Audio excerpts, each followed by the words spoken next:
Hello. आवाज आ रही है आपको?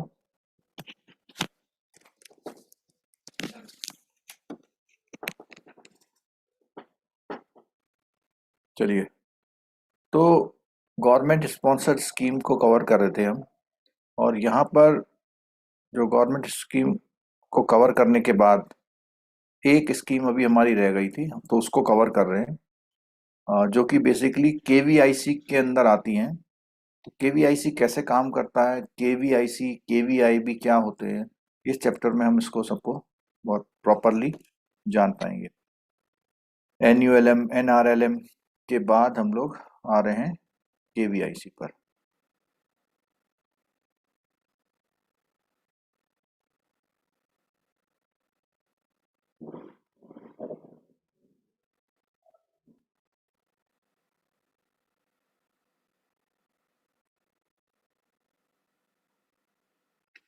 खादी विलेज इंडस्ट्री कमीशन, देखो एक है कमीशन एक है बोर्ड।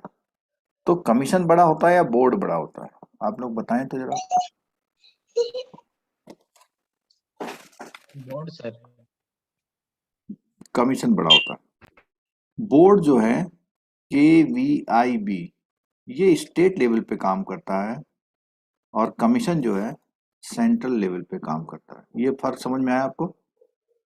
केवीआईसी केवीआईबी दो हैं। ठीक। तो केवीआईसी क्या है? एक स्टैट्यूटरी बॉडी है, यानी गवर्नमेंट ने बनाई है। और एक कंपनी, सरकारी कंपनी की तरह एक बॉडी है। ठीक है। और it took over the work of former all India khadi and village industry board. तो जो बोर्ड था, जो ऑल इंडिया का बोर्ड था, उसको टुक ओवर कर लिया। The board objective of the KVIC, broad broad objective of the KVIC क्या है? क्या क्या केवीआईसी काम करेगा? Social objective of providing employment, पहला काम प्रोवाइडिंग एम्प्लॉयमेंट। दूसरा economic objective of producing saleable article. एक सोशल ऑब्जेक्टिव है, एक इकोनॉमिक ऑब्जेक्टिव है और एक वेडर। ये आपके एग्जाम में क्वेश्चन रखा हुआ है। क्या पूछेगा? Out of these which is not the type of objective of KVIC. पहला सोशल ऑब्जेक्टिव, दूसरा इकोनॉमिक ऑब्जेक्टिव, तीसरा wider objective of creating self reliance amongst the poor and building up a strong rural community spirit. ठीक है। Function की बात करिए यहाँ पे। तो क्या मेजर फंक्शन है उसके? प्लानिंग करना, प्रमोशन करना, organisation, implementation of programmes for development of khadi and other village industry in rural area. Khadi या विलेज, जो अदर विलेज इंडस्ट्री, उनको उनके डेवलपमेंट के लिए इम्प्लीमेंटेशन, प्रमोशन, प्लानिंग सब कुछ करना। बिल्डिंग अप और reverse building up a reserve of raw materials and implements for supply to producers. Creation of common service facilities for processing of raw material as semi finish good, मतलब एकदम raw material को थोड़ा सा semi finish करना, जिससे वो यहाँ से ट्रांसपोर्ट हो सके। ठीक। Provision of facilities for marketing of KVI, khadi village industry के प्रोडक्ट, जो प्रोडक्ट हैं उनके मार्केटिंग के फैसिलिटी के प्रोविजन करना। Organization of training and artisan engage in these industries. encouragement of cooperative effort amongst artisan, cooperative effort को बढ़ावा देना। Forge linkage with established marketing agencies, तो वहां पर क्या है कि जो मार्केटिंग एजेंसीज एस्टेब्लिश्ड हैं उनके साथ लिंक करना।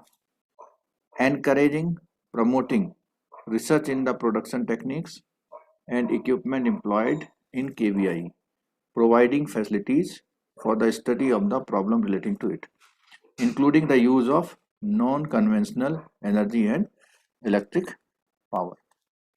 Dissemination of salient results obtained from such research, जो भी रिसर्च से मिलेगा उसको इम्प्लीमेंट कराना। Providing financial assistance to industry institution individuals for development of the operation, मतलब मीन्स अगर आप देखेंगे खादी विलेज इंडस्ट्री में जो भी काम हो रहा है उस चीज को प्रमोट करना, उसको सपोर्ट करना, मार्केटिंग करना, रिसर्च करना, सब कुछ। Supply of design prototype and other technical information to individuals. Studies concerning the problem of यहाँ सब देना, ठीक है। अब इसमें जब हम बात करेंगे तो एक स्कीम आती है prime minister EGP, employment generation programme, जो कि पहले पीएमआरवाई नाम से जानी जाती थी। तो पीएमआरवाई स्कीम हुआ करती थी, और एक पीएमआरवाई और रूरल एम्प्लॉयमेंट जनरेशन प्रोग्राम, तो इन दोनों को मर्ज करके पीएम ईजीपी कर दिया, एम्प्लॉयमेंट जनरेशन प्रोग्राम। मींस जो इसमें रूरल है वो रूरल को हटा के कॉमन कर दिया। द प्रोग्राम यहाँ पर जो 5 ईयर प्लान था, वहां पे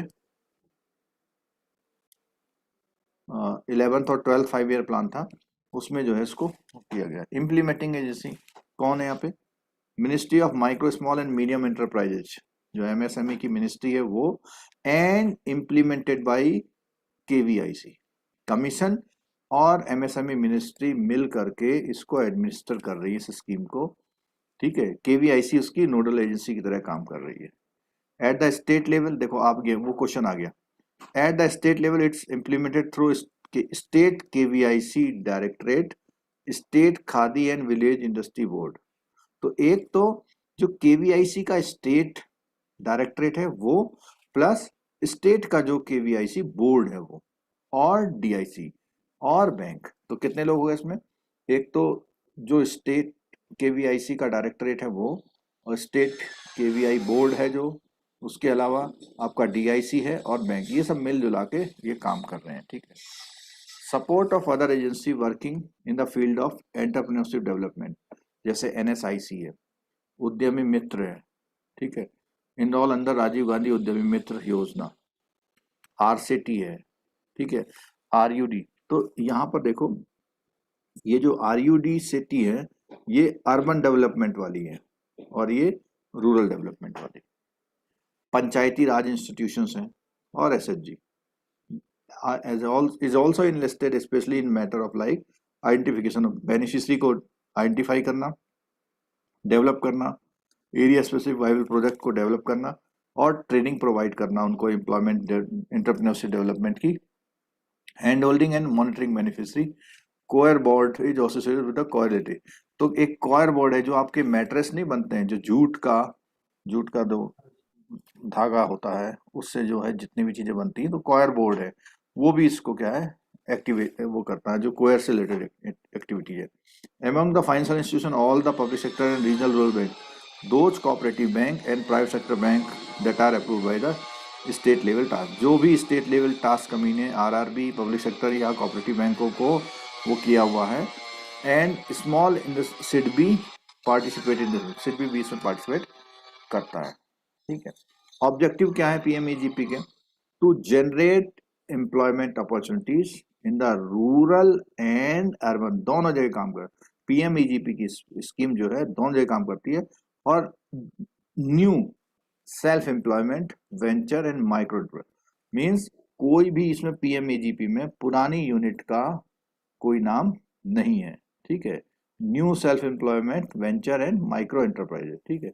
जबकि मुद्रा में पुरानी स्कीम आ सकती है। To bring together widely disperse artisan, rural and urban youth and provide them self employment avenue at their place, वहीं पर जाके प्रोवाइड करना।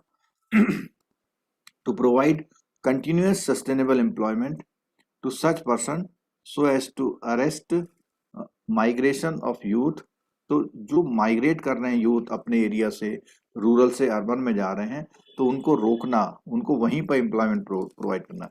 To increase the wage earning capacity to of artisan, ठीक है। आइडेंटिफिकेशन ऑफ बेनिफिशियरी, कैसे हम लोग इसको आइडेंटिफाई करेंगे? तो आइडेंटिफाई करने के लिए जब हम उसकी बात करते थे, एनयूएलएम की बात कर रहे थे, तो वहां पर बात हुई थी जो अर्बन लोकल बॉडीज हैं वो सेलेक्ट कर रही थी। यहाँ पर क्या है, जो डिस्ट्रिक्ट लेवल में टास्क फोर्स है वो करेगी, और district level task force is headed by district collector, district magistrate, deputy commissioner, and comprise representative of KVIC, state KVIB, DIC और bank.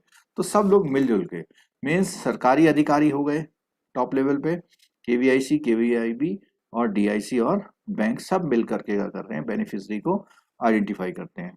The beneficiary are required to undergo training programme, अब उनको एक entrepreneurship या vocational skill की 2 week की training दी जाएगी, ठीक है। यहीं पे मैं एक क्वेश्चन पूछता हूँ कि यहाँ पर 2 वीक की ट्रेनिंग है, NULM में ट्रेनिंग प्रोग्राम कौन से थे, कितने डेज के थे, आंसर दीजिए। 3 days था, 3 days था, 3 to 7। 7 डेज तक था, ठीक है। और यहाँ पर मिनिमम जो प्रोग्राम है वो कितने दिन का है, 2 वीक का है, ठीक है। At a entrepreneurship development program, skill development program, entrepreneurship cum skill development program और वोकेशनल ट्रेनिंग, कुछ भी इसमें दिया है।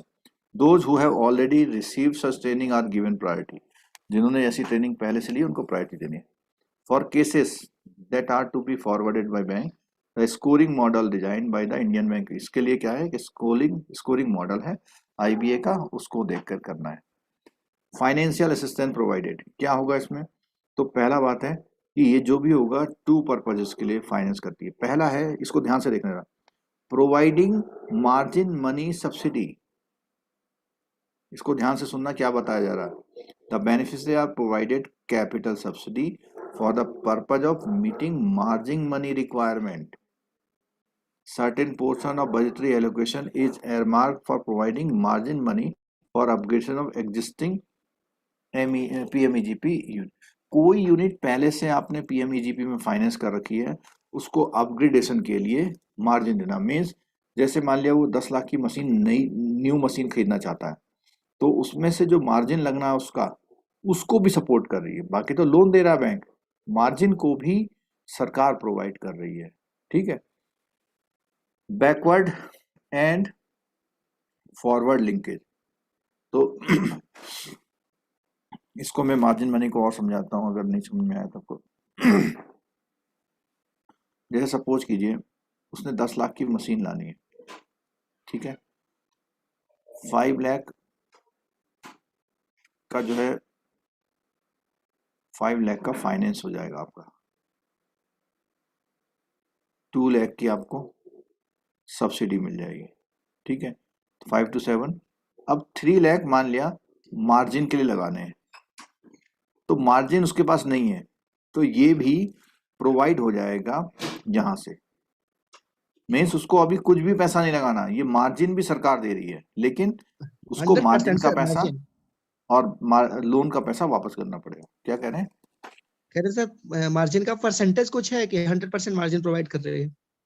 मार्जिन पूरा प्रोवाइड करेगी, जितनी भी मार्जिन मनी की स्कीम्स हैं, जो भी मार्जिन मनी उसको पूरा प्रोवाइड करती है, मतलब उससे बिल्कुल नहीं लेते हैं, ठीक है। अब इसको देखिए जरा, नीचे सब कुछ दिया हुआ है इसमें कैसे कैसे। बैकवर्ड एंड फॉरवर्ड लिंकेज, अब portion of budgetary allocation is to meet the expenses connected with the backward and forward linkage activities, arranging awareness camps, holding exhibitions, holding bankers meeting, conducting EDPs, publicity करना, physical verification करना, ये सारा provide करेगी इसमें, ठीक है। Margin money subsidy provide, अब जो मार्जिन मनी की बात हो रही थी इसको देखिए जरा, मार्जिन मनी वाले, margin money subsidy provided to the beneficiaries under the programme is as detail book, क्या क्या चाहिए। न्यू अगर आप यूनिट स्टेब्लिश कर रहे हैं तो क्या बोलता है, requirement of beneficiary contribution at the extent of capital subsidy available for setting up a new micro enterprise unit are, क्या क्या चीजें देखो। अब देखिए यहाँ पे beneficiary contribution as of project cost, अगर उसने 10% का अपना लगाना है जनरल कैटेगरी में, और नॉर्मल कैटेगरी में 5% का अपना लगाना है, और उसकी जो सब्सिडी आएगी वो सब्सिडी अर्बन एरिया में 15% है, रूरल एरिया में ज़्यादा है। अगर यही कैटेगरी इस तरह से SC ST माइनॉरिटी या ex serviceman, women, physically handicap, north east region, hill और बॉर्डर एरियाज की है, तो यही सब्सिडी उसको कितनी मिलेगी, 25%, और रूरल में है तो 35%। अब मैं अगर रूरल का केस लेता हूँ, एक रूरल में किसी को 50 लाख का कोई काम करना है, 50 लाख का, तो उसको रूरल में, और वो वुमेन है, तो उसको यहाँ से लेंगे 35% तो उसे मिल जाएगी सब्सिडी, 35% मिल जाएगी उसे सब्सिडी। 5% मार्जिन है, तो 5% मार्जिन इसका कितना होगा, 2.5 तो उसे अपना लगाना होगा, ठीक है। और सब्सिडी 35%, तो 35% कितना हो जाएगा 17.5, ये उसकी हो जाएगी सब्सिडी, और बाकी जो बचेगा ये कितना हो जाएगा 30 का उसे क्या हो जाएगा लोन। तो आप देखिए कितनी अच्छी स्कीम बना रखी है कि उसको सब्सिडी इतनी ज्यादा मिल जा रही है, लेकिन उसमें वो काम नहीं करता। काम अगर कर ले तो शुरू में ही उसका काम ठीक चल पड़े, थोड़ा स्ट्रगल होगा उसको, लेकिन कर सकता है। For institutions, production cooperative society, trust of person from any of the special category, if these are specially so registered, तो इसके लिए बोला हुआ है जो इंस्टीट्यूशन है, प्रोडक्शन वाली कोऑपरेटिव सोसाइटीज हैं, ट्रस्ट है पर्सन लोगों का, कोई भी स्पेशल कैटेगरी है, अगर वो रजिस्टर है and have required provision in the bylaws, the subsidy eligibility will be same. अगर इनके अलावा कोई ऐसे लोग हैं तो उनके लिए भी सब्सिडी इसी ऊपर के अकॉर्डिंग दे दी जाएगी। मीन्स किसी इंस्टीट्यूशन को भी लोन दिया जा सकता है अगर वो एम्प्लॉयमेंट जनरेशन कर रहा है तो। फॉर अपग्रेडेशन एग्जिस्टिंग, अगर आपने पीएमईजीपी दे रखा, मुद्रा दे रखी, तो क्या करना है, capital subsidy support is also provided.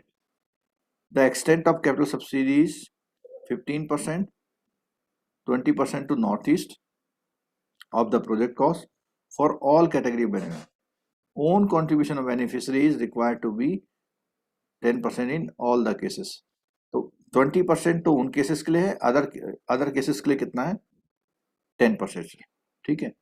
Own contribution of the beneficiary is required to be 10% in all the cases. ये तो सब्सिडी की बात कर रहे हैं, ठीक है। तो ये जो रूल है और ऊपर वाले रूल में क्या फर्क है, ये है एग्जिस्टिंग यूनिट के लिए, और ऊपर वाला किस यूनिट के लिए है, न्यू यूनिट के लिए। तो इसने क्या किया, एग्जिस्टिंग वाले को बेनिफिट दिया या नहीं दिया, देखा कोई फर्क है इसमें, कोई फर्क नहीं है। 15%, 20%, एक फर्क है थोड़ा सा यहाँ पे कि जो नॉर्थ ईस्ट रीजन और हिल स्टेट है यहाँ 20% है, ऊपर कितने परसेंट था,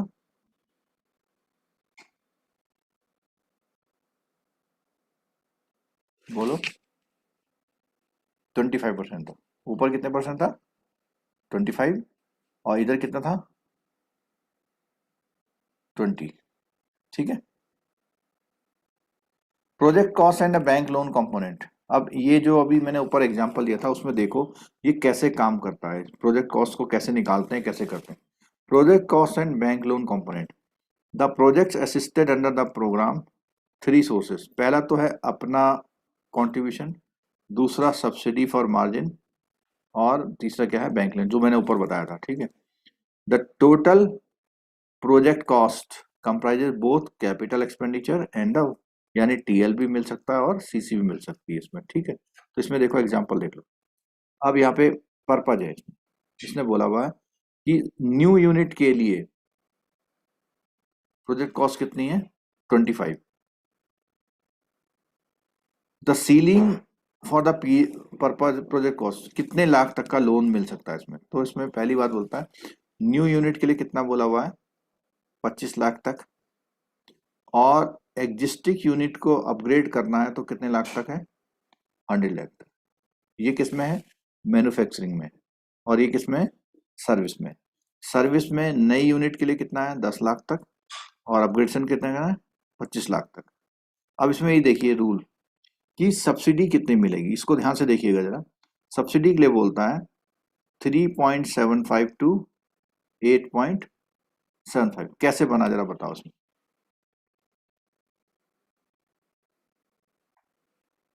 बोलो ये 3.75 कैसे बना है। कैटेगरी के अकॉर्डिंग होगा सर। हाँ, अलग अलग कैटेगरी में। मैन्युफैक्चरिंग एंड सर्विस एरिया के अलग अलग है सर। नहीं वो तो ठीक है, लेकिन ये वाला वो तो मैं ऐसे करता हूँ, ये मैन्युफैक्चरिंग के लिए ऊपर वाला पोर्शन और नीचे वाला पोर्शन उसके लिए सर्विस सेक्टर के लिए। वो ये किस लोकेशन पे है और 3.75 किस लाख कैसे कैटेगरी आया, में है, उसी बेसिस पे दे रहा है कि ये सेमी अर्बन में है, रूरल में है, हाँ ये देखो ना, फिर मान लिया आप जनरल है लीस्ट वाला ले ले, लीस्ट वाला कितने परसेंट है? 15 ना, 15 इसका है 15% निकालिए ना, 3.75। आ रहा ना? तो कम से कम 15% और मैक्सिमम कितना है? 8.75। 25। 25%। तो 25 है 25 कितना है? 25 का 5 25 35 35 35%, 35 8.75 है। हाँ तो 35 मीन्स मिनिमम 15% है, मैक्सिमम कितना है? 35%। ठीक है, और इस यूनिट के लिए कौन सी एग्जिस्टिंग के लिए कितना फिक्स है? 15 लाख यानी 15%। 15% के लिए, क्योंकि 100 का 15% निकालेंगे तो 15 लाख ही आएगा। और ऐसे ही जो सर्विस सेक्टर में वही है सेम, यहाँ पर 15% और 35% और 15। ठीक है, परसेंटेज अगर याद है सर तो काम चल जाएगा। परसेंटेज एक बार डिवाइड कर लेते हैं, थोड़ा सा देख लो। ये तो है मार्जिन, इसको क्या बोलते हैं?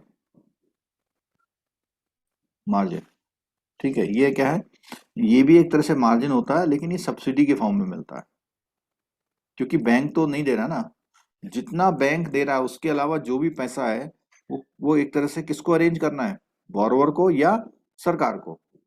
बोरोवर को अरेंज करना है या सरकार को? तो सरकार उसका नाम सब्सिडी ना रख के मार्जिन सब्सिडी देती है, उसको बोलती है मार्जिन सब्सिडी है। ठीक है,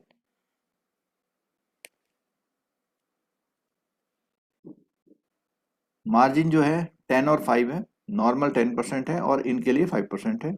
और सब्सिडी में अर्बन एरिया में 15 है, और जो अपना अर्बन एरिया में ये लोग हैं उनके लिए 25 है, और रूरल एरिया में 25 है और 35।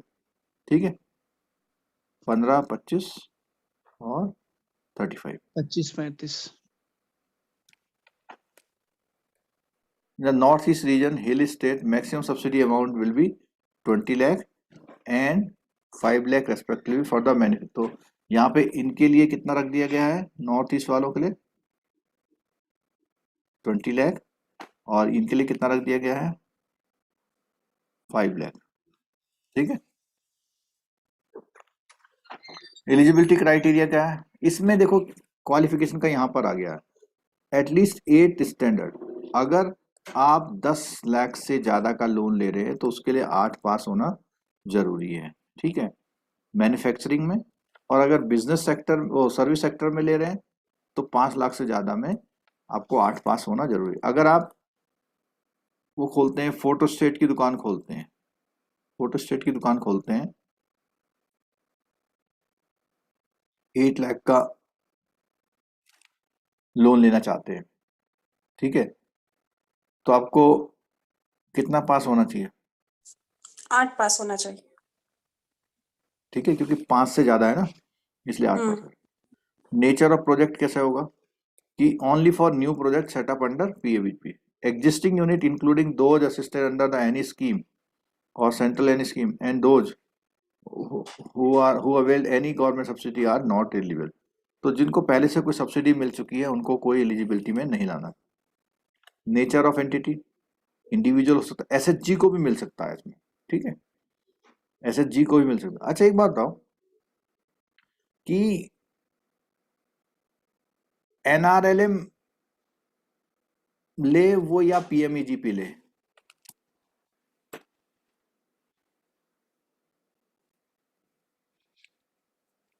कोई रूरल का बंदा है वो एनआरएलएम ले या पीएमईजीपी ले, क्या फर्क पड़ेगा उसे? सर लिमिट का फर्क पड़ेगा ना उसको, ये पीएमजीपी में ज्यादा मिलेगा, वहां 2 लाख तक मिलेगा। वहां पर लिमिट है, एनआरएलएम में क्या है? लिमिट है, और यहाँ पर लिमिट नहीं है। तो बड़े प्रोजेक्ट जो होते हैं एम्प्लॉयमेंट जनरेशन वाले, उनको पीएमईजीपी में करने में ठीक रहता है। ठीक है, और यहाँ पे सब्सिडी भी ज्यादा है। वहां पर सब्सिडी मैक्सिमम कितनी है एनआरएलएम में?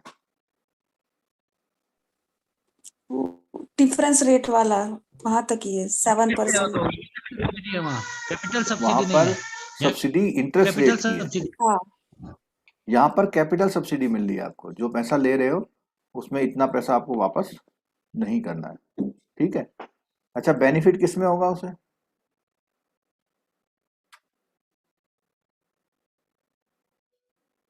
इसमें ज़्यादा बेनिफिट है पीएमईजीपी वाले को, ठीक है। लेकिन पीएमईजीपी के लिए कुछ कंडीशंस हैं कि वो उसकी यूनिट प्रोसेसिंग वगैरह वगैरह ज़्यादा फॉर्मेलिटीज है उसकी, ठीक है। फैमिली क्राइटेरिया में 1% फ्रॉम द फैमिली, ठीक है।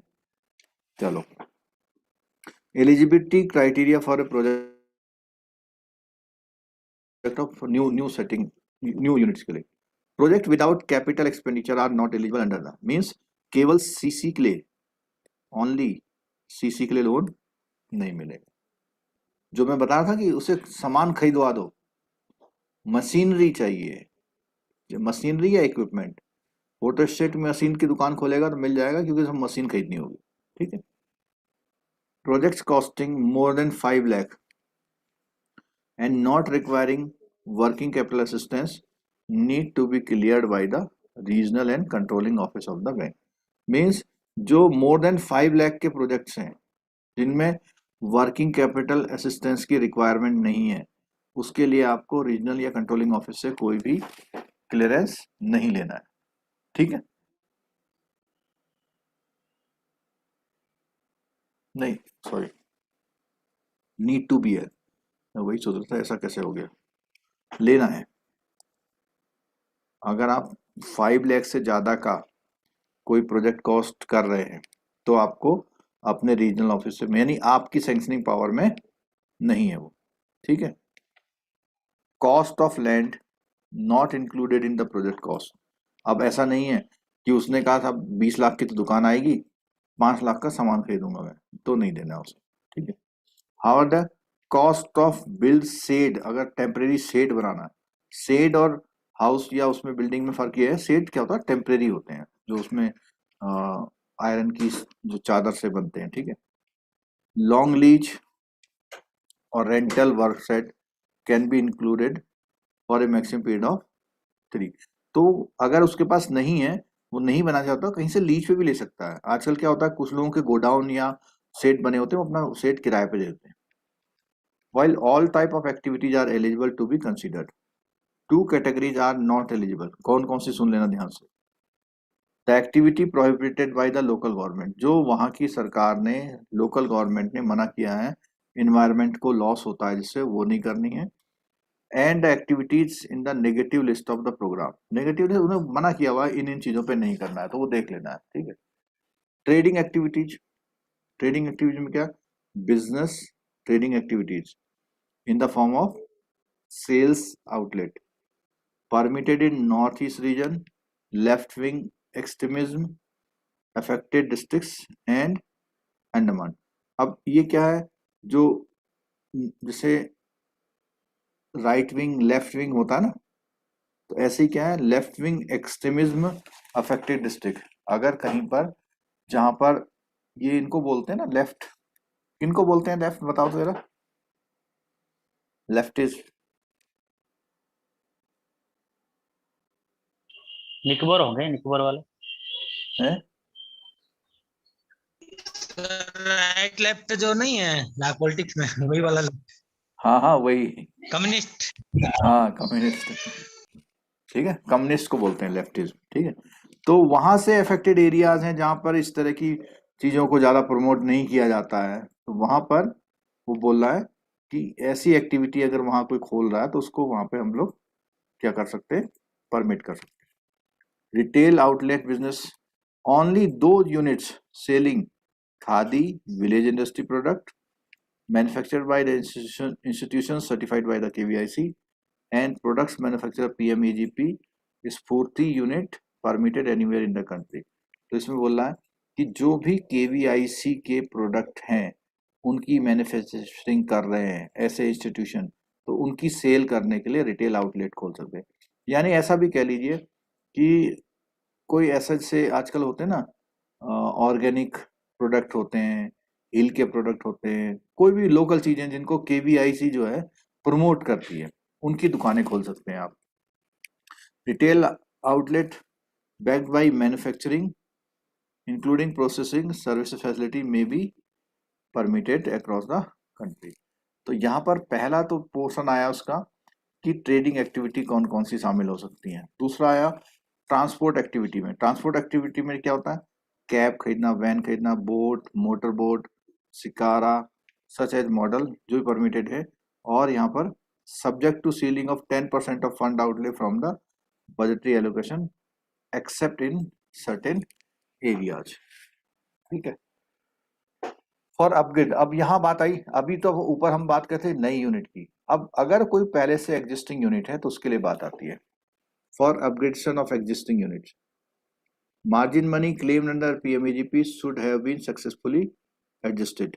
मींस पुराने वाले जो यूनिट हैं उनमें मार्जिन मनी जो सब्सिडी थी वो सब्सिडी पूरी वो क्लेम हो चुकी है, यानी उसका पैसा उसको उसके खाते में एडजस्ट हो चुका है। First loan under PMEGP is repaid in time, पहला लोन उसने टाइम से रिपे किया हो तो द सर यूनिट अभी इज कह रहे थे प्रॉफिट ना कि मेकिंग। पीएमईजीपी में केवल न्यू को ही दे सकते हैं, एग्जिस्टिंग को तो दे ही नहीं सकते। यहाँ न्यू को दे नहीं रहे हैं, यहाँ एक वर्ड लिखा हुआ क्या, अपग्रेडेशन। अपग्रेडेशन कर रहे हैं। मींस उसने पहले से पीएमईजीपी का लोन ले रखा है, मतलब वो आपकी कैटेगरी में कभी ना कभी इन्वॉल्व था। ठीक है, एक बात है। दूसरा, the unit is profit making होनी चाहिए, उसका टर्नओवर और प्रॉफिट जो है अपग्रेडेशन और मॉडर्नाइजेशन से क्या होना चाहिए, अपलिफ्ट होना चाहिए। ठीक है। बैंक फाइनेंस, इसमें बोला हुआ कि 90% जनरल कैटेगरी के लिए और 95% स्पेशल कैटेगरी के लिए। ठीक, यहाँ पर एक बात ध्यान रखना कि जितनी भी गवर्नमेंट की स्कीम्स हैं उसमें जनरल कैटेगरी और जो दूसरी कैटेगरी है उसको SC ST ना बोलते, कौन सी कैटेगरी बोलते हैं, स्पेशल स्पेशल। और स्पेशल में कौन कौन लोग आते हैं, जरा आप लोग बताओ तो। SC ST women, any, north east वाले, एक्सर्विसमैन, माइनॉरिटी, डिसेबल्ड, ठीक है, और नॉर्थ ईस्ट एक्सर्विसमैन। वाले, हिली एरिया वाले, डिफिकल्ट एरिया वाले, सिक्किम वाले। ठीक है। This includes the amount that would be available as capital subsidy. Nature of facility, for capital expenditure term loan and for working capital cash credit is extended. यहाँ पे term loan working कुछ भी दे सकते हैं। ठीक, proportion of working capital, working capital component in the project should be maximum 40% of manufacturing unit और 60% इन bill. Means यहाँ पे दो चीजें देखो, वर्किंग कैपिटल की जब बात आती है तो मैन्युफैक्चरिंग यूनिट में ये कम क्यों है जरा बताओगे, और सर्विस में ज्यादा क्यों है? क्योंकि मैन्युफैक्चरिंग में तो मशीनरी वगैरह का ही पोर्शन ज्यादा होगा ना। बिल्कुल, वहां पे टर्म लोन ज्यादा चाहिए होता है। ठीक है, और जो सर्विस इंडस्ट्री होती है उसके लिए रॉ मटेरियल ज्यादा चाहिए होता है। For manufacturing sector, project of capital expenditure up to maximum 25 lakh are permitted, but working capital में उससे ज्यादा हो सकता है। Beyond this limit, but the working capital component that is beyond this limit will not be eligible for subsidy, though it will be covered by the bank loan तो मिल सकता है लेकिन उसको जो है क्या नहीं मिलेगी, सब्सिडी नहीं मिलेगी। ठीक है, सर 25 लाख लिमिट ये जो क्या दे रखा है ये, क्या कैपिटल एक्सपेंडिचर के लिए जो लिमिट दी हुई है वो 25 लाख दी हुई है। वर्किंग कैपिटल के कंपोनेंट के लिए that is beyond this limit will not be eligible for subsidy. ये सेंटेंस थोड़ा इनका गड़बड़ कर रहा है, जब उसने वहां मैक्सिमम लिख दिया है ना। हाँ सर, और यहाँ कह रहा है working capital component that is beyond this limit will not be eligible, तो वहां उसके लिए भी मना कर रहा है। तो ऐसा मान लें कि 25 लाख मान लें। ठीक है। Capital subsidy for margin, it is claimed on the basis of project cost of sanction of loan, but based on the actual capital expenditure incurred in the eligible subsidy account amount is determined when that is retained, and the surplus amount is returned to the KVIC soon after the project is ready for commence। तो कभी कभी बोल रहा है कि अगर आपका उससे ज्यादा आ जाए कैपिटल एक्सपेंडिचर करने पर उससे ज़्यादा की सब्सिडी अगर आप आ जाए तो वो आप वापस कर देंगे। The working capital limit should be fully utilise at least for one occasion during the first. 3 साल में एक ना एक बार उसकी लिमिट पूरी यूटिलाइज होनी चाहिए। मान लिया उसने सीसी लिमिट ली 20 लाख की और 3 साल में कभी भी 10 लाख से ऊपर नहीं गई तो उसे सब्सिडी नहीं मिलेगी। एंड द एवरेज यूटिलाइजेशन कितना होना चाहिए एटलीस्ट, ये पॉइंट को समझ लीजिए। 3 साल में कभी ना कभी एक बार उसे पूरा लेना है और एवरेज उसका 75% क्या बना रहे, यूटिलाइज रहे। ठीक है। If the utilisation is less than that prescribed, proportionate amount of subsidy is recovered by the bank and return। अगर ये देख लो इस वाली बात को, सपोज कीजिए उसकी लिमिट रखी हमने 10 लाख और उसने 6 लाख मैक्सिमम लिया, 10 लाख कभी नहीं लिया। उसका एवरेज जो है कितना रहता है, 6 लाख। तो आप उसे, और उसकी सब्सिडी आ रखी है मान लिया 2 लाख, कितना वापस करेंगे जरा बताओ तो।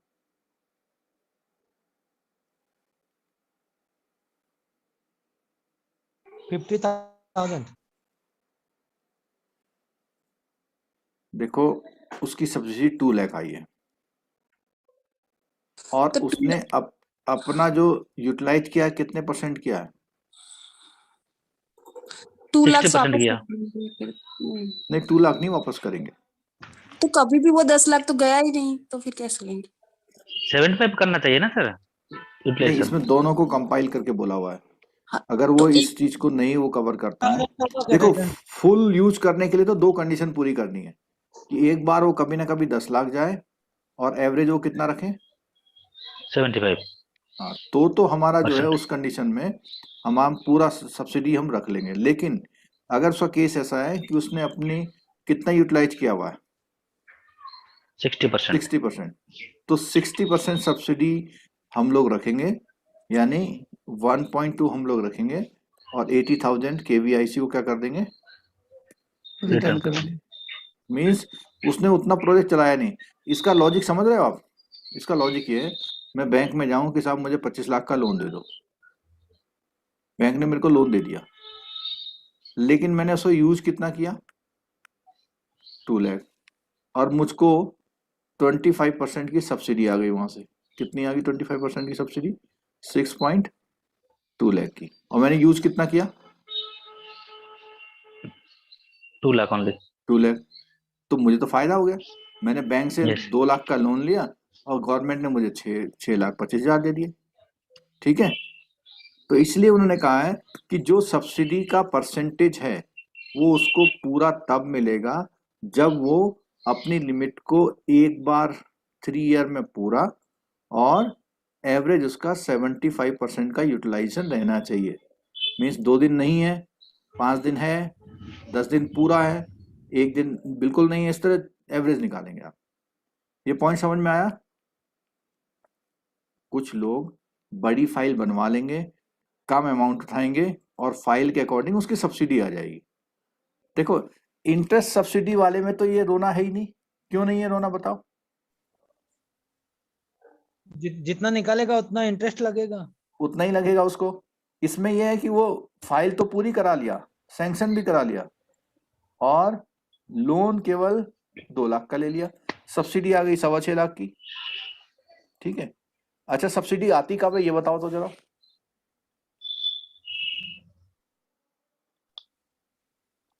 क्लेम करते हैं तो आ जाती है सर 3-4 महीने मतलब बेसिकली जब अकाउंट खोलते हैं आप, डिस्पर्स करते हैं फिर कर देते हैं। अभी कल की बात है, एक मुख्यमंत्री रोजगार योजना में एक 10 लाख का लोन पास किया, अभी उसको सिर्फ मशीनरी के लिए 2,65,000 रुपए दिया, तो DIC से फोन आ रहा है कि आप डिस्पर्स दिखा दो, हम सब्सिडी भेज देते हैं इसकी। मतलब अभी हमने डिस्पर्स किया नहीं, वो कह रहे हैं आप डिस्पर्स दिखा दो, हम सब्सिडी दे देते हैं आपको, क्योंकि उनके पास भी तो प्रेशर है, उनके पास भी 5 करोड़ रुपए बांटने हैं उनको भी। सरकार ने क्या कहा कि क्या करते हो, सरकार कह रही है आप ग्रामीणों को बांट नहीं रहे हो पैसा, है ना।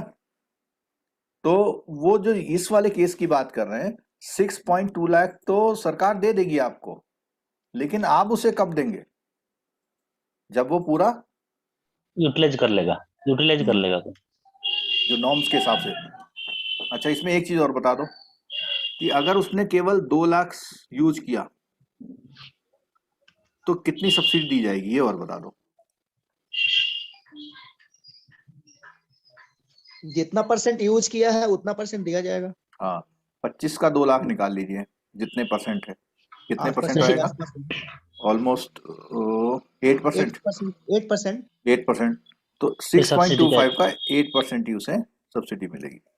इंश्योरेंस के ठीक है। हिसाब से ये भी है सर, लग रहा है इंश्योरेंस के जैसे क्लेम होता है ना, वही वाला शायद हाँ, ये भी है वो सही। एवरेज क्लॉज बोलते हैं इसको। ठीक है, चलो आगे देखते हैं। विजयन कुमार जी पता नहीं कहाँ घूम रहे हैं, पहली क्लास में भी उनकी गाड़ी में हॉर्न बज रहे थे नहीं और सर, अभी आज भी यहाँ हॉर्न बज रहे हैं। इलेक्शन है, मैं रूम में बैठा हूँ, लेकिन इलेक्शन वो साइड में बूथ वाले है, इसीलिए वही प्रॉब्लम हो रहा है। मैं रूम में बैठा हूँ, जो रूम में मतलब? इलेक्शन बूथ है वो थोड़ा हाँ, बगल में ही है बूथ, आज इसीलिए ऐसे हो रहा है। अच्छा, वहाँ इलेक्शन आज उनकी ड्यूटी है। ना इलेक्शन बूथ साइड में है, मैं जहाँ रह रहा हूँ ना, पीजी में बोला था आपको एक बार, वो हाँ उसी हाँ। के बगल में ही उनका इलेक्शन बूथ हुआ है, इसीलिए जब अच्छा अच्छा खोलता हूँ तो ये आ जाता है। अच्छा अच्छा अच्छा अच्छा, आज इलेक्शन है, ठीक ठीक। चलो, डिस्पोजल ऑफ लोन एप्लीकेशन कितने दिन का टाइम रखा है यहाँ पे? 30 डे। और पीछे हमने पढ़ा था, कितने दिन पढ़ा था एनयूएलएम में, एनआरएलएम में?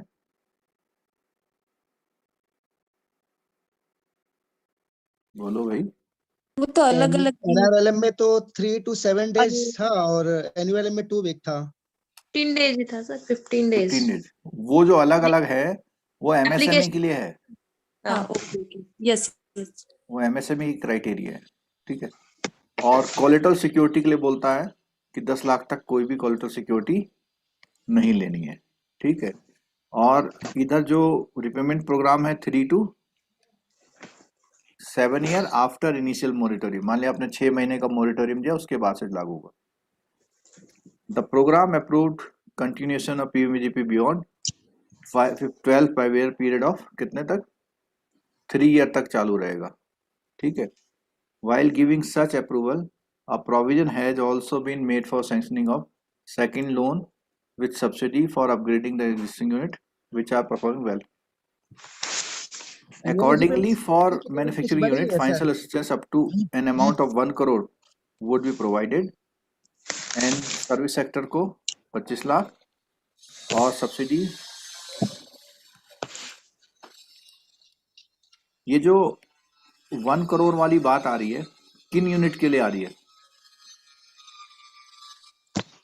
मैन्युफैक्चर एग्जिस्टिंग नहीं, एग्जिस्टिंग मैन्युफैक्चर। हाँ, एग्जिस्टिंग मैन्युफैक्चर के लिए। और वैसे इसकी पीएमईजीपी की मैक्सिमम लिमिट कितनी है?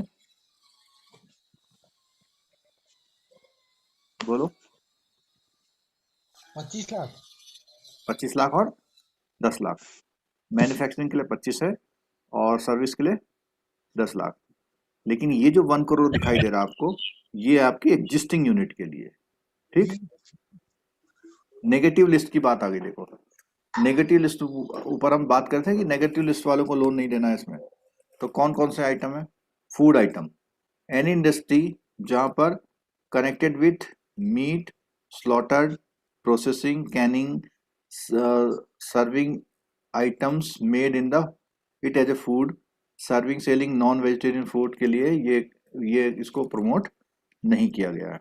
ठीक है। कोई इंटॉक्सिकेंट जैसे होते हैं तंबाकू वगैरह, इसके लिए नहीं मिलेगा। एनी होटल, ढाबा और सेल्स आउटलेट सर्विंग, जो शराब बार वाले होते हैं ना, बार वाले। ठीक है। Preparation producing tobacco as raw material, tapping of 2D for sale. ये क्या होता है बताओ जरा, मेरे को नहीं मालूम।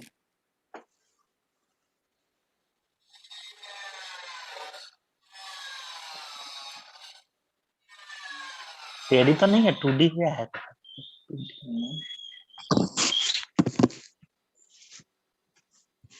टैडी तो नहीं होगा, कुछ और होगा।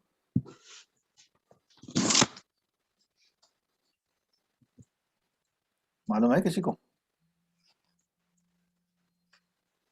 इसमें फाइनेंस करना नहीं करना चाहिए, बताओ चलो। नहीं करना है ना सर। अब नहीं किसी को वाला नहीं इधर भी है। मालूम होगा और एग्जाम में क्वेश्चन आया, किसी गलत हो जाएगा? नहीं होगा सर। नहीं होगा। कोई बहाना चाहिए ना याद करने के लिए। सर चलो इसका मतलब है हाँ क्या है? मतलब है the collection of juice from the bud of palm tree flowers. South फिर से एशिया बोलो। में the collection of juice from the bud of palm trees flowers. अच्छा ये तो नहीं जो नहीं मैं पाम जूस ट्री वगैरह से, अच्छा एक मेरे जो को लगता पेड़ है ये होता है सर ना, उस पे हाँ चढ़ के वो जो उसका जूस निकालते हैं, कुछ ऐसा है क्या? हाँ हाँ। हाँ, ताड़ी ताड़ी, एग्जैक्टली सर। ताड़ी है ना, वो जो हमारे खजूर के पेड़ होते हैं, खजूर के पेड़ में सर इसका वो जो टॉडी टाइपर है इसका मतलब है a person who harvest toddy from palms. हाँ हाँ वही, खजूर के पेड़ से वो ताड़ी निकालते हैं ना, घड़ा सा लटका देते हैं उसमें। हम्म। तो बेसिकली क्यों मना किया है पता है? वो नशीली आइटम है वो भी। हाँ ये भी एक नशीली आइटम है, इसका भी अगर एक्सेस लेते हैं तो उसमें भी नशा होता है। ठीक है। Agriculture allied and horticulture related activities क्या बोलता है इसमें? Any industry business connected with cultivation of crops, plantation like tea coffee, ये सब चीजें जो हैं हॉर्टिकल्चर से रिलेटेड एक्टिविटी को इसमें क्यों नहीं करा गया, जरा बताओगे पीएमईजीपी में?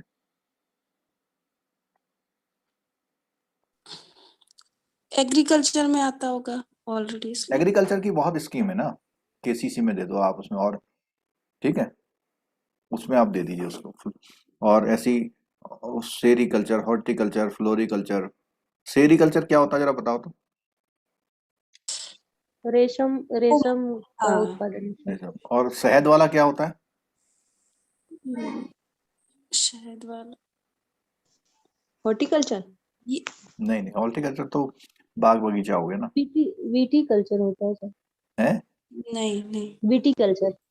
न, एग्रीकल्चर है क्या? नहीं नहीं होता ही है कोई वर्ड। एपीकल्चर। सर ये एपीकल्चर है। एपीकल्चर पता है, एक बार आपके जेईई में ये वाला क्वेश्चन भी आया हुआ है, मतलब ये कल्चर में से ना कि ये हाँ। कल्चर कौन सा होता है करके। एपीकल्चर क्योंकि बी कीपिंग है सर। हाँ बी कीपिंग, जी।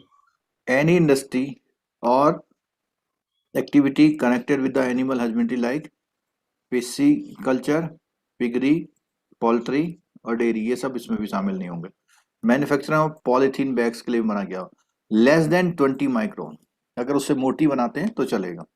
मैन्युफैक्चरर्स और कैरी बैग और कंटेन रिसाइक्लिंग प्लास्टिक है। Any other item causing environment, कोई भी ऐसी चीज जिसमें आप इन्वायरमेंट को नुकसान पहुंचा रहे हैं तो वो इसमें शामिल नहीं होगा। चलो इसके आंसर आप लोगों को देने हैं इसमें। एनआरएलएम रिप्लेस्ड, किसको रिप्लेस किया? स्वर्ण जयंती। ठीक है, Gram Swaraj gold. NRLM and women SHG in title for कितने लाख तक है? 3 लाख। ये वाला नॉर्मल 2 लाख है ना, इससे इंटरेस्ट वुमेन के 3 लाख। सब्सिडी। ये वाला यहाँ कैपिटल सब्सिडी लिखा हुआ है। ठीक है, अच्छा आगे। अंडर सेपजी of NULM a bank will sanction, कितना करेगा? ग्रुप है यहाँ पे, ध्यान रखना। वो 10 एक नंबर है। 2 लाख और 10 पहला ए हाँ मैक्सिमम 10 है, मैक्सिमम 10 है। 2 और 10 पहला दो वाला। 2 10 ठीक।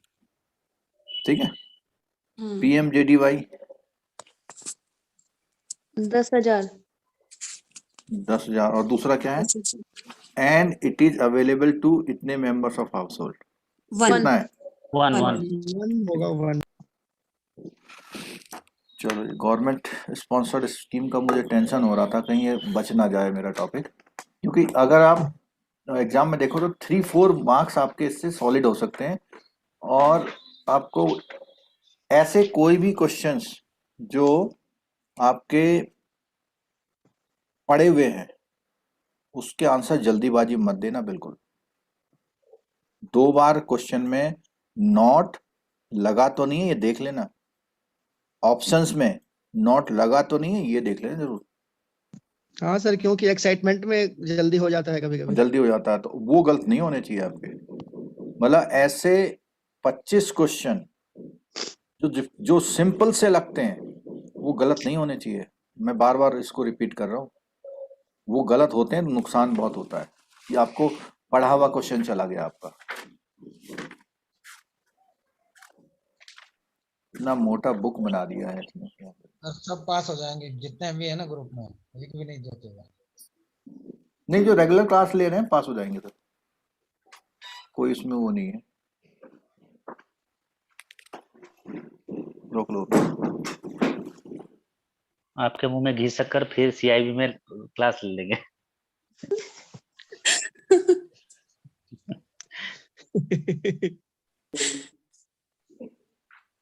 सर को लड्डू भेज देना सब। अरे सर आप ये बताओ, मुझे इससे बड़ी कोई खुशी हो सकती है कि आप लोग पास हो जाएं? नहीं सर, वो तो है। सही बोल सही बस बोल ये है कि जो मेहनत कर रहे हैं उनको जरूर पास हो। अब मैं ये भी नहीं कहूंगा कि जो मेहनत नहीं कर रहे हैं वो भी सब पास हो जाएं। है ना, फिर बेईमानी हो जाएगी। चलो शाम को मिलते हैं फिर, हैं? ठीक। अपना जो लोग पढ़ नहीं पा रहे हैं उनके लिए एक टेक्निक बताता हूँ। अगर आपके घर में स्मार्ट टीवी है,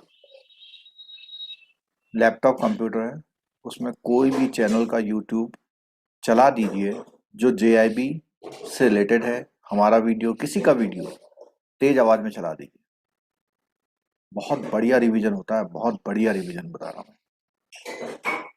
ठीक है, तो रिवीजन अच्छा करने के लिए आपको ये करना पड़ेगा। ठीक है ना? चलो शाम को मिलते हैं। हम तो सर आपका वीडियो ही चला के ऐसे भी लेटे रहते हैं, आंख बंद रहता है, सुनते रहते हैं। हाँ, उसमें अगर वो वर्ड्स ध्यान रखते हैं ना आप, तो आपको हेल्प करेंगे। वही ठीक है। वर्ड्स पे ध्यान रखते हैं, स्पीड भी 1.25 कर देते हैं। 1.25